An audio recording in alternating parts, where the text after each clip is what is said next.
we might have had the game of the year today on Sunday. We're recording this on a Sunday night. You're going to get it in your phones on Monday morning, but it was Michigan at Ohio State. Michigan won. I believe the final score was 92-87. Yeah. It was unfortunate that the ending came with a couple of like just crazy miscues by Ohio State, but overall, like it was one of the most well executed, high intensity, most entertaining basketball games that I've been able to watch this season. So give me your takes on this. Talk me through it. What do you think of Michigan? What do you think of Ohio State? Where are you at in all of this? I will definitely agree with you. One of the best, like it could easily, it's like in there for game of the year. Like it was such an entertaining game from start to finish. Probably not to the very end to finish, but it was aside for the last 2 minutes of the game, like the game was like absolutely amazing. Hunter Dickinson, like I'm like so impressed with his game because like in an era of basketball where everything is, we're playing smaller. We have like 3 men playing the 4 and everything is just so fast paced.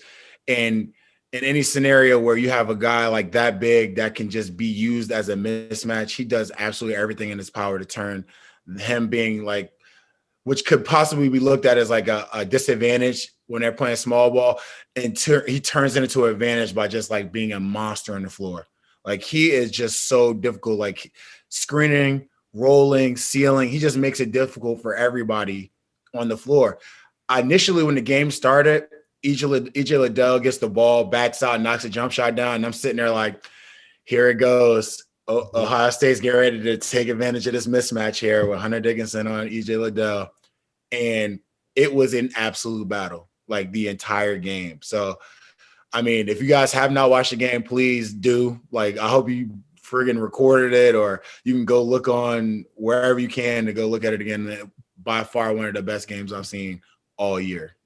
Yeah, I mean, the shot making was at a completely different level, right? Like, I think both teams shot 50% from three, like 11 for 22 or something like that. Yeah. But you're right about Dickinson. The biggest concern, there's two real concerns that I have with Michigan, kind of long-term and big picture. And it's the reason why I'm a little bit hesitant to kind of call them as good as Gonzaga and as good as Baylor is. And that's because, one, I don't fully trust their point guard play, although like Mike Smith was really good. I know he only shot like 3 for 9, but he was really good. He played great. Eli Brooks played great today. He made some big shots. That's what I say. He made big shots. Yeah. He didn't do anything out of his lane. He stayed in his lane and made some big shots. Yeah, and so that was good to see. And again, like the other part of it is what happens when Hunter Dickinson is forced to kind of defend in space. And I didn't think he was great doing it, but I thought he was good enough where you get 22 and 9 out of him, 5 offensive rebounds, couple assists. Like he won that matchup. That's where the mismatch was, and he completely won that matchup. Oh man, the dunk that he had in the second half, with about 6 minutes left. Where he got the ball in the post. There were 2 guys on him. He just kind of fought the ball off and just went up and like ripped the rim off. Steps through, finish. Okay, Hunter. I was impressed with Michigan's patience.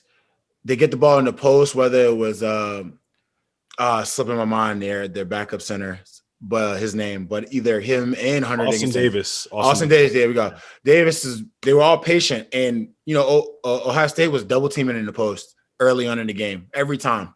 And after the first time they got a chance to see it, the next, I would say 4 or 5 times they would kind of post and wait, and they found Isaiah Livers for threes, and they found Shawnee Brown for threes early. Like they did a really good job to the point where that Ohio State had to go zone and even Michigan went zone because Ohio State, like there was nothing at a certain point in the game that Michigan could do with Dwayne Washington Jr. Like it was nothing they can do with him. He was amazing.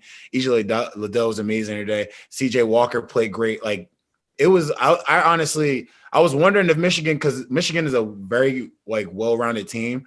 I was wondering if Michigan was going to let these 3 guys beat them. And just it shows you like how well-rounded of a team Michigan it is. Like what Hunter Dickinson had 22. Isaiah Livers had 12 or 14 points. Eli Brooks with 17. Mike Smith with 11. Shawnee Brown off the bench with 15. This is the thing that kind of like when I look at Gonzaga and I look at Baylor, they have a great group of guys that score the basketball. And then when I look at the rest of the country, this is why it makes me feel comfortable to say Michigan is like in that third team is because of the well-roundedness. Like I don't see a lot of teams now. This weekend we had a lot of guys, like we had a good 5 guys in certain teams get double figures, but consistently Michigan does that a lot more than most teams in the country that are up there for that third best team in the country. Yes. So I'm with you. Like they're very, very good. And I do want to get into some of the stuff that happened at the end with Ohio State. We're definitely going to get into that. But I don't know if I've kind of talked myself into the Michigan is not as good. And I'm trying to figure out at what point I have to kind of get rid of that take and not be committed to that take. You know what I'm saying? Because let's just think about this big picture, right? We have a Michigan team that is 16-1 on the season.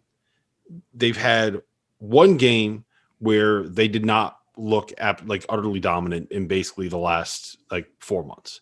You know, they started the season a little bit slow, which is understandable. They got some new pieces, a couple grad transfers and a freshman. Like, okay, yeah, started the season a little bit slow. They had to slip up against Minnesota, and like this was actually so. Here's a crazy stat for you. According to the net ratings, before beating Ohio State today, Michigan did not have a win over a team that was ranked in higher than 23rd in the net ratings.